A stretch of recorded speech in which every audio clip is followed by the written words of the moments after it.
The largest, most powerful rocket ever built is about to launch on its sixth test flight.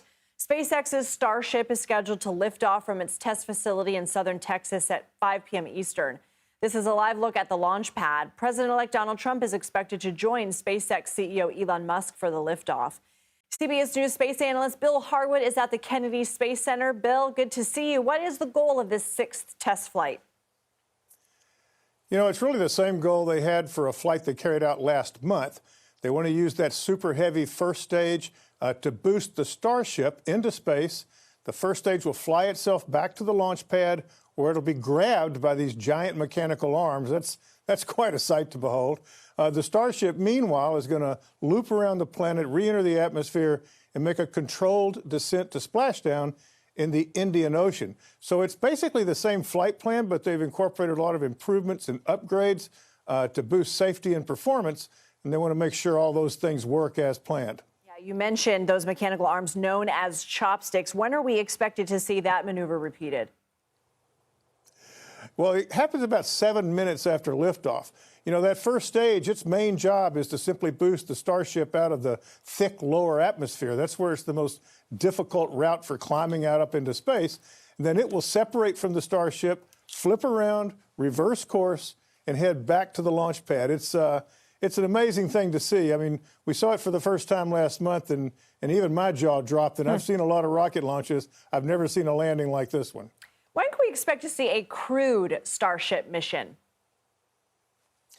That's a real good question. You know, I mean, the whole point of these test flights is to demonstrate reliability. They're really going to have to launch a lot of these, and I'm talking dozens, if not more, before they'll develop the reliability to put people on board. The first flight we know of that'll carry people, for NASA anyway, is the Starship is being, a variant of the Starship is being built by SpaceX under contract to NASA to carry the first Artemis astronauts back to the South Polar region of the moon in just a couple of years. There are some private flyers that want to fly on the Starship.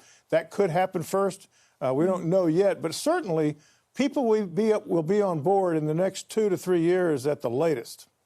When you say that could happen first, do you mean that we could see a crewed Starship launch before we see a crewed SLS Artemis launch to the moon?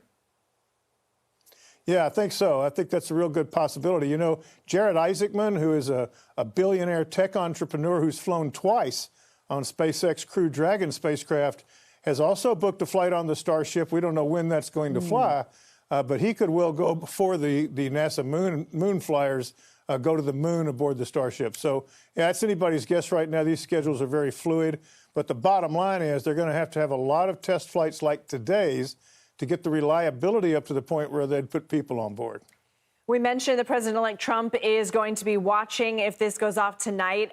Trump had mentioned the new rocket in a September 21st campaign speech in Wilmington, North Carolina. He specifically urged Musk to, quote, get those rocket ships going because we want to reach Mars before the end of my term. Is that realistic? It depends on what you mean by realistic. You know, with President-elect Trump, it's sometimes hard to differentiate, I mean, a little bit of hyperbole from reality. Certainly a Starship could go to Mars, you know, because Musk wants to without people on board within the next 4 years possibly. But I think sending astronauts to Mars in the next 4 years, I'd find that extremely hard to believe. They're going to need a lot of test flights to prove that's even remotely doable. Gotcha. If you say dozens for Starship, certainly. All right, Bill Harwood, thank you so much.